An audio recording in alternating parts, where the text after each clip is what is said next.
nyo guys, ang ganda ng sibuyas natin. So it's time para bunutin ang mga sibuyas natin.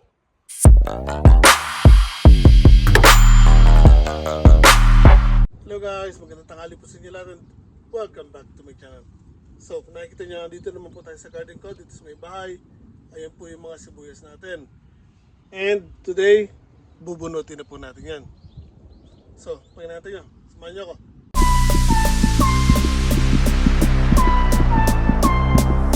So, tulad na sabi ko guys, bubunutin na po natin yan. Kasi, although hindi pa naninilaw or nilalantay yung mga dahon, naglabasan na po kasi yung mga bulaklak nila.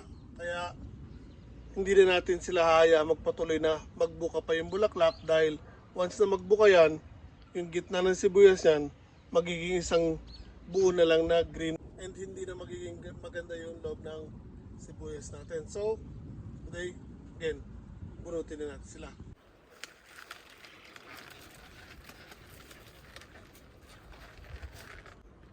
Unang bunot guys.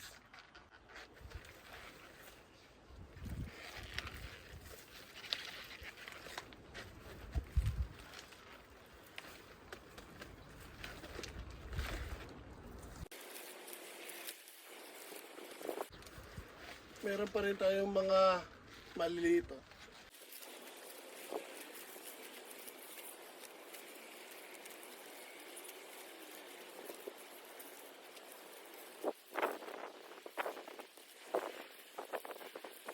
So ayan guys, yung mga nabunot natin sa unang kama.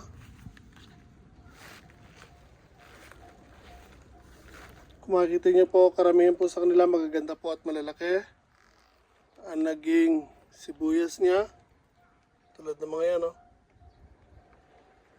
So, ayan pa po yung iba. So, meron pa tayo 1, 2, 3, 4, 5, 6, 7 na garden beds ng sibuyas na bubunutin.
Pang ito may kumakain. So tingin ko yung daga.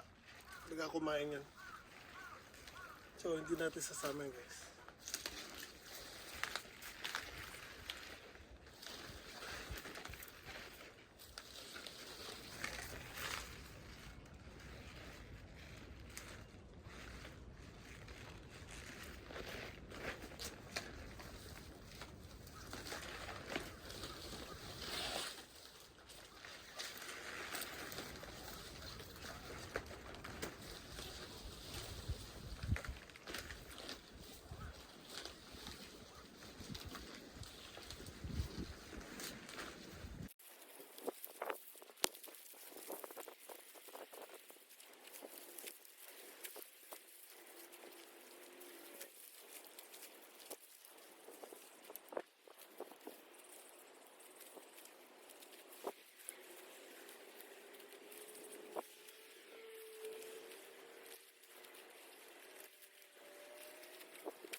jumbo sibuyas.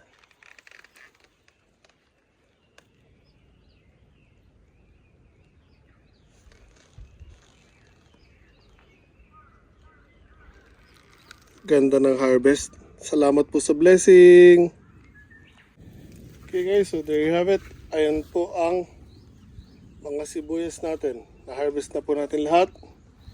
And bibigyan natin ng konting comparison guys. So, doon, tsaka dito, sila yung hindi masyado naarawan sa umaga.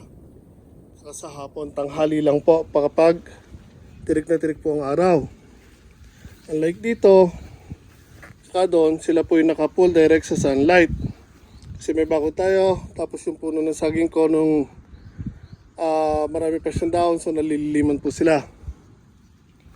So kung makikita nyo guys,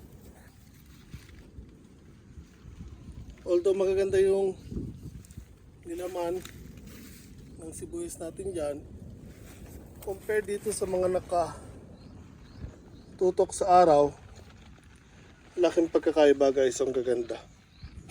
Same as there, doon. Dito grabe guys.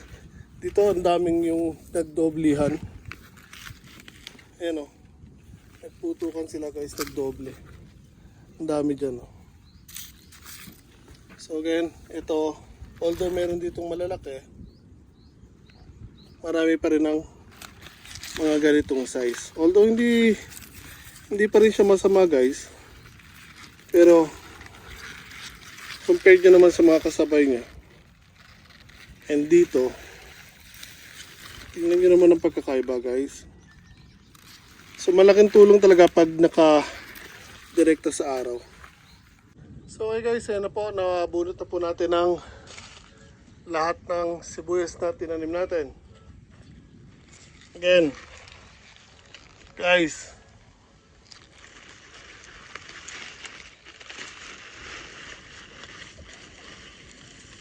tingnan nyo naman yan, no? So again guys, ayun na po yung mga nabunot natin sibuyas. So all in all, 300 seedlings po yung tinanim ko. Pero again, mangilan po sa kanila siguro 10% nawala, namatay, nabulok, whatever man may tatawag natin doon. So mga 10% po sa kanila ay nawala. Pero again, ayan pa rin po yung mga tumuloy sa sibuyas natin. So for now, ilalagay ko muna sila doon sa may lamesa. Then later itatali natin, ibibitin natin sa loob ng mini greenhouse natin, slash shop, para matuyo po sila or mag dry out doon. Kasi fresh to fresh pa po yung mga yan. So again, hindi pa po sila totally didilawan yung mga dahon, pero makita nyo, in the process na po sila. Kaya ako po binunot na po agad yan. Kasi ayan o, nag-start na po sila maglabas ng bulaklak, which is yan po ang iiwasan natin o iniiwasan natin. Kasi nga po, tulad ng sinabi ko, kapag nagdiretso po yung bulaklak na yan, papangit na po yung loob ng sibuyas natin. Kaya ayan, binunot na po natin. So again, likumin ko lang ito mga ito guys. Okay guys, so ayan na po yung mga sibuyas natin. Ayan po sa baba. So again, maya ibabundle ko po yan at isasabit po dyan para madry po sila agad. So ayan o, makita nyo may ugat pa. So ano ba dapat? Tatanggalin ko na rin ba itong ugat or hindi kapag binundle ko sila na nakasabit? So I think mas maganda kung alisin ko na yung ugat, no? So first time kong gagawin to na magpapatuyo ng sibuyas ng ganyan. Yung last year kasi, although meron ako mga tinanim at na-harvest na sibuyas, kinat ko na kasi agad siya kasi nagamit po namin agad. Hindi naman ganong karami yung mga tinanim ko last year. So again, this time, medyo madami po yan. Kaya papatuyuin po natin. And malalaman ko magbebenta tayo o hindi. Pero most likely baka hindi siguro. Kasi kahit marami, mukhang marami tingnan yan, saglit lang po yan, ubos din po agad yan. So again, assorted ang sizes natin. Meron tayong mga malalaki, may kaayusan, meron din po tayong mga ilang piraso lang ang maliliit natin. Pero karamihan ng sizes natin is ganito at ganito, and may mas malalaki pa po dyan. So again, out of 300 seedlings guys, ayan po ang mga na-harvest natin. Nulit ko, 10% po siguro ang mga nawala sa kanila.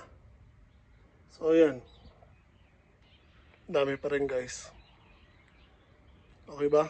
So ganitong variety po ang bala ko itanim ngayon doon sa farm. Dahil nga again, hindi na tayo aabot sa talong or pagtatanim ng talong. So ang target ko is August or September. Kaya ngayon hinahanda ko yung lupa doon para by the time na magtanim tayo ng sibuyas, nakahanda na yung lupa, pati yung bakod. Then ang gagawin na lang natin, iayos na lang yung garden beds and bibili tayo ng seedlings. Hindi na po buto ang bibilihin ko kasi again, hindi ako pinalad sa pagpapasibol ng seeds, ng sibuyas. Ang dami po hindi nagsibulang kahit ang dami ng pinunla ko. So, seedlings na po ang bibili natin. Hindi po gaano kamahal ang seedlings ng sibuyas. At tulad dito sa 300 seedlings na tinanim ko, hindi po gaano kalaki ang nagastos ko. Kaya, next time po, ito na lang po muna ang try natin. Then next year, try natin kung makakapagtalong po tayo. Kasi medyo malaki again ang puhunan. Kaya, dito muna tayo sa kaya lang ng budget po natin.